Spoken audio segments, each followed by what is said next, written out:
Il était une fois dans un pays lointain, une jeune fille nommée Cendrillon.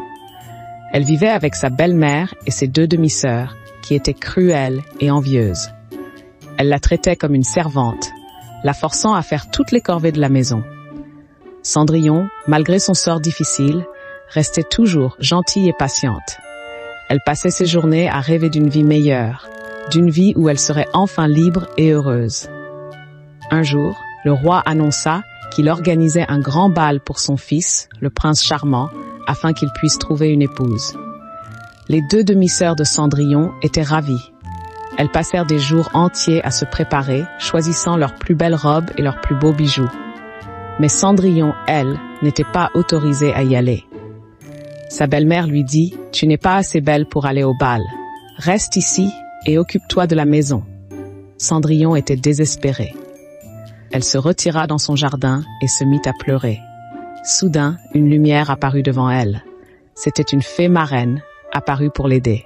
« Ne pleure pas, ma chère Cendrillon, je vais t'aider à aller au bal. » La fée marraine agita sa baguette magique et transforma une citrouille en une magnifique carrosse, 6 souris en 6 chevaux et une vieille grenouille en un cocher. Elle fit ensuite apparaître une robe de bal magnifique, des chaussures en verre scintillantes et un collier de diamants.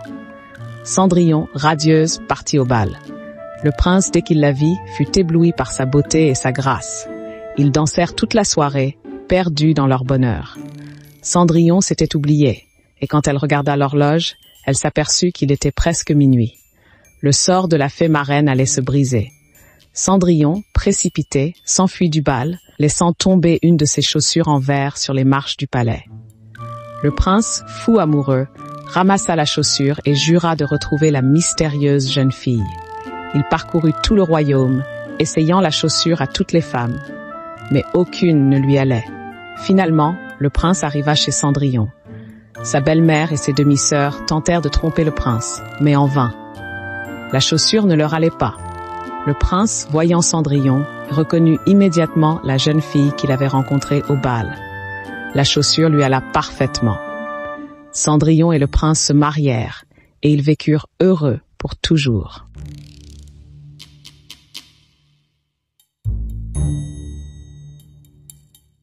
De Lyria et Solène.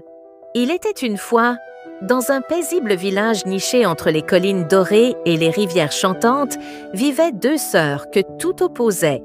Lyria, l'aînée, était douce, humble et ne rechignait jamais à la tâche.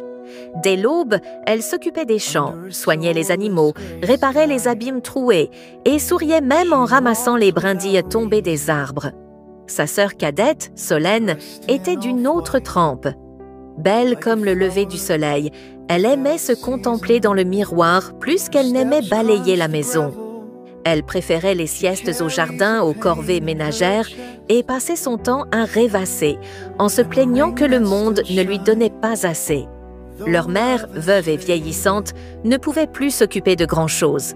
C'est donc Lyria qui prenait sur ses épaules les tâches du quotidien, pendant que Solène se contentait de rire en disant « Le monde doit apprendre à me servir.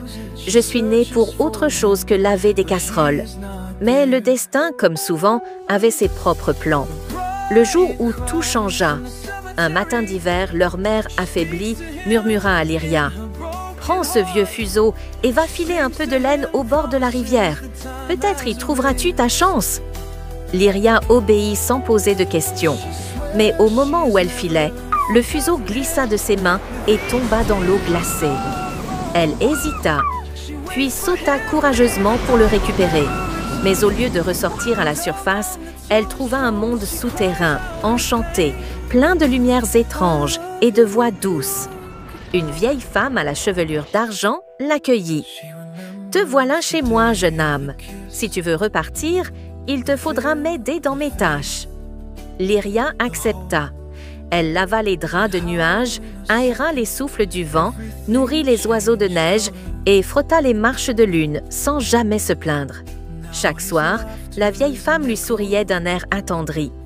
Au bout de quelques jours, elle lui dit « Tu peux rentrer chez toi, Lyria, mais prends cette cape. Elle ne brille pas, mais elle te protégera toujours. » Quand Lyria franchit la dernière marche, une pluie d'or tomba sur elle. Elle retrouva son village et tout le monde fut ébloui par sa sagesse et la paix qu'elle semblait porter. À ce moment de l'histoire, si cette histoire t'inspire, pense à liker cette vidéo et à t'abonner pour ne manquer aucun conte magique. Un petit geste pour toi, mais un grand soutien pour nous, le destin de Solène. Voyant la pluie d'or tomber sur sa sœur, Solène, folle de jalousie, courut jeter son propre fuseau dans la rivière, espérant vivre la même aventure. Elle se laissa tomber dans l'eau et arriva elle aussi dans le monde souterrain. La vieille femme aux cheveux d'argent lui fit la même proposition. Mais Solène, paresseuse comme toujours, ne lava qu'un drap, jeta la nourriture aux oiseaux sans soin, refusa de balayer la neige et bâilla sans cesse.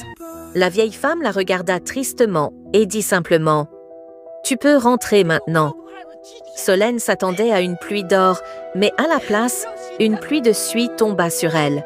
Une suie collante qui refusait de partir, même après 1000 lavages. Elle rentra au village honteuse et toute la beauté qu'elle portait s'était fanée. Conclusion. Lyria continua de travailler avec bonté et fut aimée de tout le village. Solène, elle, dut apprendre l'humilité et peu à peu, avec l'aide de sa sœur, elle changea un peu. Morale de l'histoire, le travail bien fait n'est jamais vain. Il forge l'âme, révèle la beauté invisible et tisse le respect autour de soi. La paresse promet le confort, mais ne mène qu'au vide.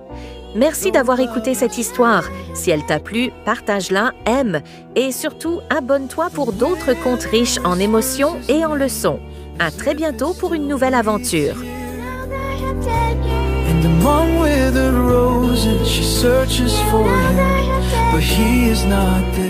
Cesse au bois dormant. Il était une fois un royaume paisible nommé Auréline, enveloppé par des forêts de lumière et des rivières chantantes. Le roi et la reine, bons et aimés de tous, n'avaient qu'un seul regret, ils n'avaient pas d'enfants. Jusqu'au jour où, après de longues prières aux esprits des saisons, une petite fille naquit. On la nomma Eleana. Sa peau était douce comme la rosée, ses cheveux brillaient comme l'or au soleil, et son rire faisait éclore les fleurs. Pour célébrer sa naissance, le couple royal invita les 7 fées du royaume, gardiennes des dons de la nature. Une grande fête fut donnée. Les fées, vêtues de pétales et de lumière, s'approchèrent du berceau une à une. La première offrit la beauté, la seconde, la grâce des mouvements, la troisième, une voix douce et chantante, la quatrième, l'esprit vif, la cinquième, la bonté d'âme, la sixième, la sagesse du cœur. Mais avant que la 7e ne parle, un éclair noir frappa la salle. Dans un tourbillon d'ombre et de vent glacé, apparut Morvana, la fée oubliée, bannie jadis pour ses sortilèges sombres. « Vous avez oublié de m'inviter. Qu'il en soit ainsi. À ses 16 ans, la princesse se piquera le doigt sur un fuseau et tombera dans un sommeil éternel. » Et elle disparut dans un nuage de cendres violettes. La 7e fée murmura alors « Je ne peux annuler ce sort, mais je peux l'adoucir. Eleana ne mourra pas, elle dormira jusqu'à ce qu'un cœur sincère l'éveille. » Pour la protéger, tous les fuseaux furent de brûler. Mais par prudence, Eleana fut confiée aux fées, dans une maisonnette cachée au cœur de la forêt enchantée. Sous le nom de Rose d'Aube, elle grandit loin du palais.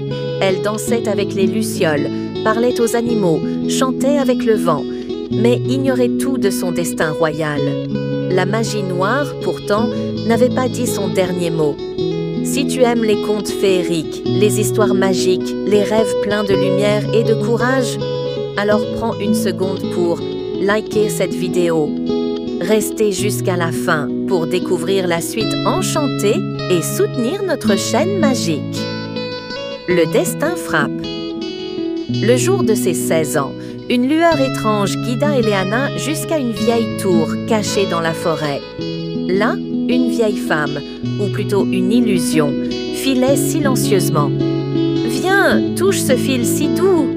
Pique, elle tomba, endormie, paisible, prisonnière du sort. Les fées arrivèrent trop tard. Elles la couchèrent sur un lit de pétales et plongèrent tout le royaume dans le sommeil. Le temps s'arrêta. Le prince du cœur pur. Des années passèrent. Le conte devint légende. Mais un jeune prince, Théor, fils d'un roi lointain, entendit l'appel de l'histoire oubliée. Guidé par la lumière intérieure de son cœur sincère, il affronta la forêt maudite, les ronces vivantes et les créatures de l'ombre. Et il la trouva, Éléana, endormie dans une lumière d'aube éternelle. Sans un mot, il prit sa main et l'embrassa.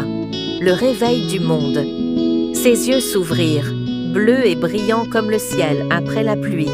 Tout autour d'eux, le royaume s'éveilla. Les cloches sonnèrent, les fleurs s'ouvrirent. Le soleil entra à nouveau dans Auréline. Le mariage fut célébré sous les étoiles, dans une forêt en pleine floraison, bénie par les fées.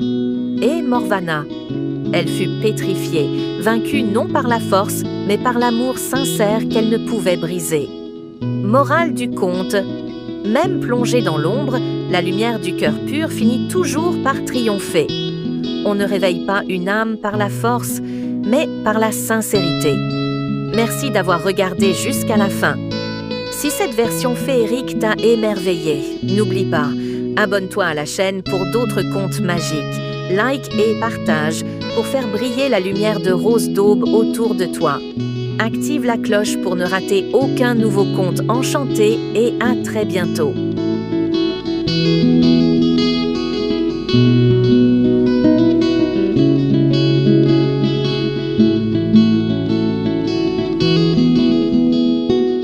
D'or, le secret de la princesse oubliée. Conte original inspiré de l'univers des frères Grimm. Il était une fois, dans un pays lointain, caché entre des montagnes brumeuses et une forêt ancienne, un royaume nommé Valéora. Ce royaume était paisible, connu pour ses rivières chantantes, ses marchés fleuris et sa bibliothèque magique. Le roi Alaric, un homme juste mais grave, et la reine Iselda, douce et aimée du peuple, vivaient dans un château entouré de roses blanches. Mais leur cœur portait un vide. Après 12 années d'union, ils n'avaient toujours pas d'enfants. Un soir d'hiver, alors que la neige tombait en silence, une vieille mendiante frappa à la porte du château. Elle tenait dans sa main une chose étrange, une épine dorée, aussi fine qu'un cheveu. Elle s'approcha de la reine et dit d'une voix grave « Plantez cette épine dans la terre la plus pure du jardin royal. Une fleur y poussera. Si elle s'ouvre à l'aube, un enfant vous sera accordé. Mais prenez garde, ce qui est offert par magie réclame toujours un prix. Et ce prix, si vous l'oubliez, retombera sur ce que vous avez de plus cher. » La reine, bouleversée, accepta l'épine. Le roi, d'abord méfiant, finit par céder. Ils plantèrent l'épingle dorée à la lisière du jardin royal, là où la terre était encore vierge de pas humains. L'épine donna naissance à une fleur d'or éclatante. Lorsque ses pétales s'ouvrirent à l'aube du solstice, la reine sentit son ventre se réchauffer. 9 mois plus tard, elle donna naissance à une fille qu'on nomma Althea, ce qui signifie « guérison ». Tout le royaume célébra cette naissance. Althea grandit dans la lumière. Elle riait souvent, attirait les papillons et aimait écouter les histoires anciennes. Mais la mise en garde de la vieille femme, elle, fut oubliée. Car avant son 5e anniversaire, l'enfant devait offrir un objet précieux à la terre enchantée qui lui avait donné la vie, afin de la relier au monde réel. Le roi, occupé par la guerre à l'Est, ne pensa plus à l'épine. La reine, souffrante, resta alitée. Le jour vint, puis passa. Et à minuit, une brume tomba sur le jardin. La fleur se referma et quelque chose changea dans le regard de la petite princesse. Le lendemain, Althea semblait identique, mais elle ne reconnut pas sa nourrice. Elle demanda « Qui suis-je » On crut d'abord à une crise passagère. Mais les jours passaient et la mémoire de la fillette semblait s'effacer comme l'encre sous la pluie. Elle oubliait les visages, les chansons, les gestes. Un mage du Nord, nommé Témérion, fut appelé au château. Après 3 jours d'observation silencieuse, il déclara « Son âme est enfermée dans la fleur. Tant qu'elle ne sera pas libérée, Althea ne grandira qu'en corps, jamais en cœur. » Et il ajouta Pour la sauver, il faut briser l'épine d'or. Et pour briser l'épine, il faut traverser la forêt sans nom. Mais personne n'osait s'aventurer là-bas, sauf un garçon des cuisines. Il s'appelait Néo. Il avait 13 ans, travaillait dans les cuisines et avait été recueilli tout petit par les serviteurs du palais. Ses mains étaient noires de suie, mais son cœur était clair comme l'eau d'un ruisseau. Quand il entendit l'histoire, il dit « Moi, je n'ai rien. Je n'ai donc rien à perdre. Je partirai. » Témérion l'accompagna jusqu'à la lisière de la forêt. Il lui remit un fragment de miroir et une pierre gravée. Le miroir montre ce que tu caches, et la pierre éclaire ce que tu refuses de voir. Tu en auras besoin. La forêt sans nom était sombre, remplie de ronces qui bougeaient, d'arbres au visage, de champs qui désorientaient. Mais Néo avança. Il affronte des illusions, ses peurs, sa solitude, ses colères. Il fut tenté de faire demi-tour, mais chaque fois, le souvenir du regard vide d'Althea le poussait en avant. Au 7e jour, il trouva la claire roche, le cœur de la forêt. Là, sur un autel, reposait l'épine d'or, devenue noire comme la nuit. Mais avant de la briser, Néo dut faire face à 3 miroirs. Le premier lui montra ce qu'il aurait pu devenir, un prince, un héros, adoré. Le second lui montra ce qu'il était devenu, invisible, sale, oublié. Le troisième ne montra rien. Il comprit alors ce que l'on devient dépend de ce que l'on choisit. Il brisa le dernier miroir avec la pierre gravée. L'épine vacilla, et une voix s'éleva. Si tu brises l'épine, elle retrouvera sa mémoire, mais oubliera tout ce qu'elle a vécu depuis. Néo hésita. Il pensait à ses sourires, même vides, à ses chansons maladroites, à sa main dans la sienne. Puis il dit « Mieux vaut qu'elle vive libre, même sans moi. » Et il brisa l'épine. Une lumière éclatante se répandit dans le royaume. Althea, dans sa chambre, s'assit d'un coup. Son regard s'éclaira. « Maman? Papa ?» La reine pleura de joie. Le roi, de retour de guerre, serra sa fille comme s'il la retrouvait pour la première fois. Mais Néo ne revint pas tout de suite. Il resta dans la forêt, devenu gardien des souvenirs oubliés. Un jour, alors qu'Althea lisait dans le jardin, un garçon aux mains sombres vint lui apporter une pomme. Elle le regarda et son cœur s'accéléra. « On se connaît ?» demanda-t-elle. Il sourit. « Pas encore, mais peut-être un jour. » Morale du conte. Ce qu'on donne sans rien attendre peut réveiller ce qu'on croyait perdu. Et parfois, pour sauver quelqu'un, il faut être prêt à être oublié.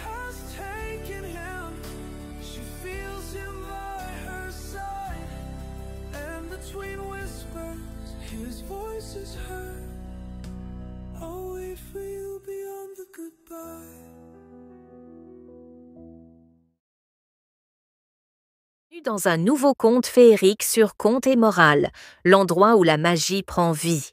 Aujourd'hui, je t'invite à plonger avec moi dans les profondeurs mystérieuses de l'océan, là où vivent des créatures enchantées, bien cachées aux yeux des humains.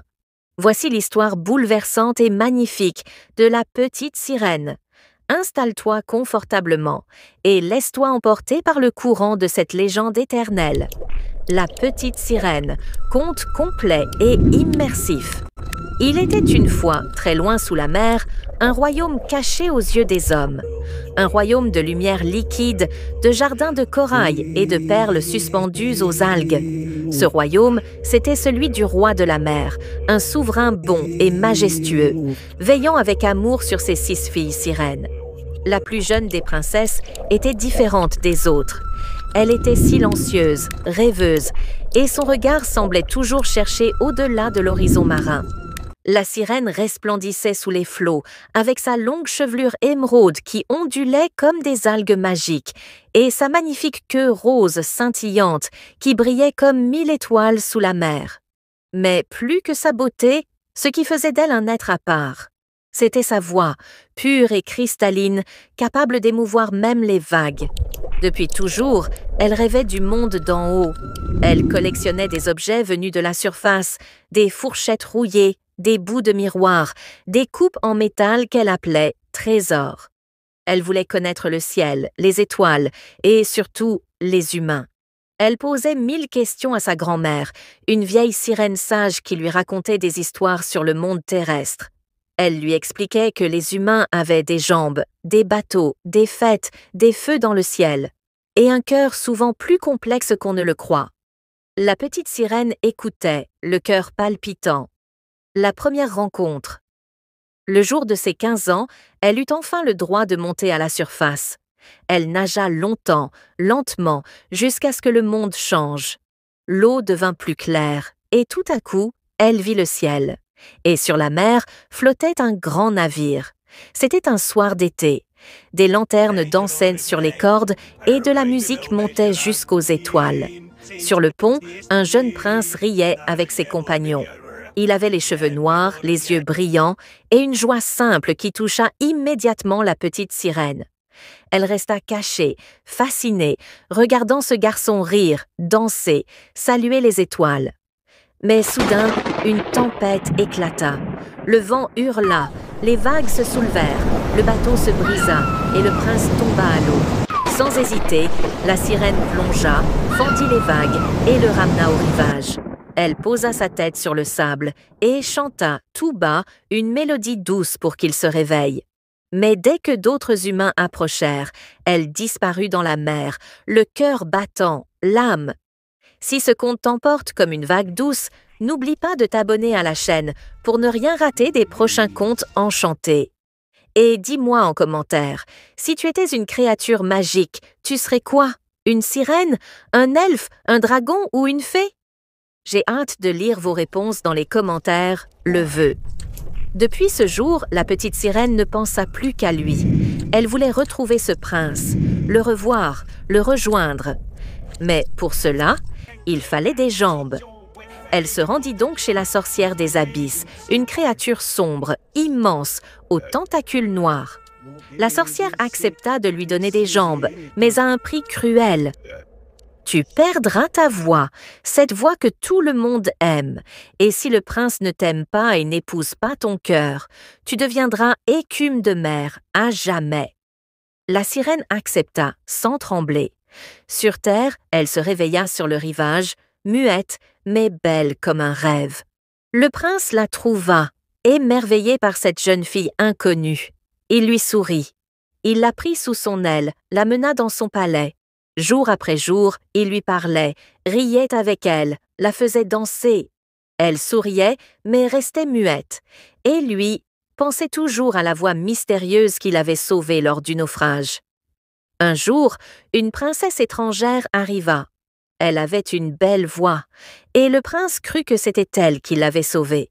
Il l'épousa. Le dernier matin, le cœur de la petite sirène se brisa. Elle savait que le matin venu, elle deviendrait écume, disparaîtrait. Ses sœurs lui apportèrent un couteau magique. « Plonge-le dans le cœur du prince, et tu seras sauvé !» Mais elle regarda le prince dormir, heureux, et ne put. Elle jeta le couteau dans la mer et sauta dans les vagues, l'aube d'un autre destin. Mais au lieu de se dissoudre, elle se sentit légère comme portée par le vent. Elle entendit une voix douce. « Parce que tu as aimé sans rien attendre, tu mérites une autre vie. » Elle devint un esprit de l'air, une fille du vent, une gardienne invisible qui veille sur les humains. Et ainsi, la petite sirène trouva sa liberté, pas sur la terre ni sous la mer, mais dans l'amour vrai et le renoncement. Merci d'avoir écouté ce conte jusqu'à la fin. Si cette histoire t'a touché, n'oublie pas de liker la vidéo, de t'abonner à la chaîne Contes et Morale, et surtout de partager ce moment magique avec ceux que tu aimes. À très bientôt pour un nouveau conte enchanté. Et d'ici là, n'oublie jamais, parfois aimer, c'est aussi savoir laisser partir. Au revoir, petit cœur rêveur. À très vite. Une fois, dans un petit village bordé par une immense forêt, un pauvre bûcheron qui vivait avec sa femme et ses 2 enfants. Ansel, un garçon courageux et intelligent, et Gretel, sa sœur cadette, douce, vive et débrouillarde. Leur vie était simple, mais heureuse, jusqu'au jour où la famine frappa le pays. Le pain devint rare. le bois ne se vendait plus, et la belle-mère, cruelle et froide comme l'hiver, commença à murmurer des idées sombres au père. Nous n'avons plus rien. Si nous voulons survivre, nous devons les laisser dans la forêt. Le père, le cœur serré, refusa d'abord, mais la peur, la faim et la pression finirent par l'emporter. Ce qu'ils ignoraient, c'est que Ansel, réveillé par les chuchotements, avait tout entendu. Dès l'aube, il sortit discrètement et remplit ses poches de petits cailloux blancs qu'il avait trouvés près du puits. « Ne t'inquiète pas, dit-il à Gretel. Je trouverai le chemin du retour. » Le lendemain, la belle-mère mena les enfants dans la forêt, prétendant aller chercher du bois. Mais plus ils avançaient, plus les arbres se faisaient sombres et serrés. Quand ils furent assez loin, elle alluma un petit feu et dit « Restez ici, nous revenons vite. » Mais ils ne revinrent jamais. Heureusement, la lune se leva et les petits cailloux brillèrent comme des étoiles sur le sol. Main dans la main, Ansel et Gretel suivirent le chemin et rentrèrent à la maison. Fatigué mais sains et saufs, le père pleura de joie. Mais la belle-mère, furieuse, décida de recommencer. Cette fois, Ansel n'eut que du pain rassis à glisser dans ses poches. Mais dans la forêt, les oiseaux mangèrent les miettes. Et bientôt, plus aucune trace du chemin. Ils errèrent des heures, puis des jours. Ils avaient froid, faim et peur. Un matin, ils aperçurent une maison étrange. Les murs étaient faits de pain d'épices, les fenêtres en sucre, le toit en bonbons multicolores. Affamés, ils oublièrent tout et commencèrent à grignoter. « Qui grignote ma maison ?» grogna une voix. Une vieille femme ouvrit la porte, petite, ridée, voûtée, mais avec un regard qui brillait étrangement. « Pauvres enfants, venez, venez, entrez vous réchauffer. » Ils entrèrent, rassurés. La maison était chaude, pleine de nourriture et de coussins moelleux. Mais le piège venait de se refermer. Le lendemain matin, Ansel se réveilla enfermé dans une cage. La vieille femme était une sorcière. Elle forçait Gretel à nettoyer, cuisiner, balayer, pendant qu'elle engraissait Ansel. « Quand il sera bien dodu, je le mangerai », ricanait-elle. Gretel, en silence, observa. Elle n'avait ni la force, ni la magie, mais elle avait l'intelligence. Quand la sorcière lui demanda de vérifier le four, Gretel répondit doucement. « Je ne sais pas comment faire. Pouvez-vous me montrer ?»« Stupide enfant, regarde. » Et au moment où la sorcière se pencha, Gretel la poussa violemment dans le four et claqua la porte. La sorcière hurla, puis plus rien. Elle libéra Ansel. Ensemble, ils trouvèrent un coffre rempli d'or, de pierres précieuses et de bijoux. Ils prirent ce qu'ils purent porter, et un oiseau blanc apparut pour les guider hors de la forêt.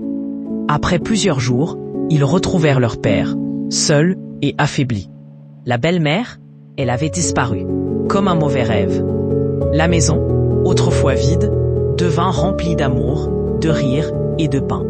Grâce au trésor, ils n'eurent plus jamais faim. Morale: quand on croit être perdu, il reste toujours l'amour, le courage et l'intelligence.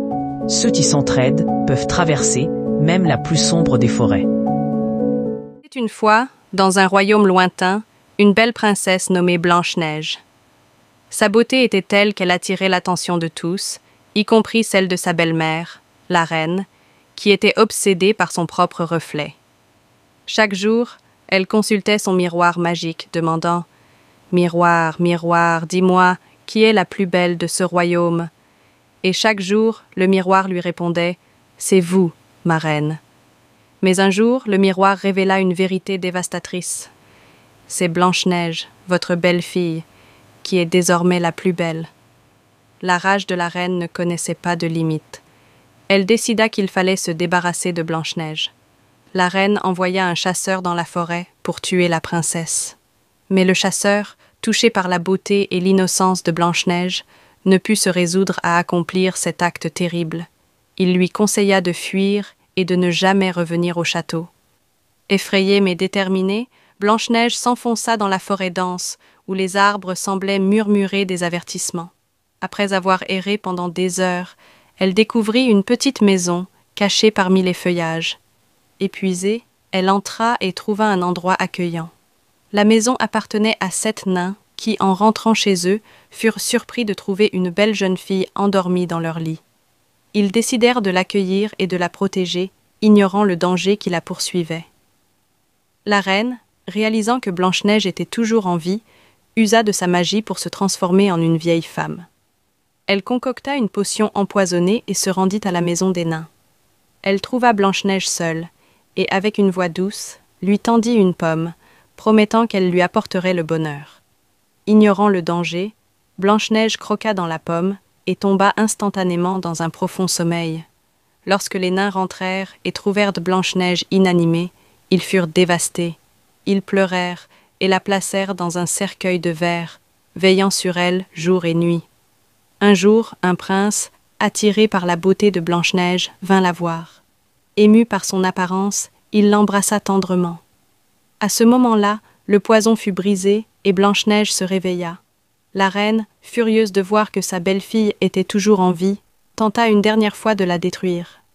Mais cette fois-ci, les nains et le prince unirent leurs forces pour la vaincre. Elle fut punie pour ses actes malveillants et disparut à jamais. Blanche-Neige et le prince se marièrent et tous vécurent heureux. La morale de cette histoire est que la beauté extérieure peut fasciner, mais la véritable beauté réside dans la bonté et l'innocence du cœur. L'envie et la jalousie peuvent mener à la destruction, mais l'amour et l'amitié triomphent toujours. Qui chantait la vérité.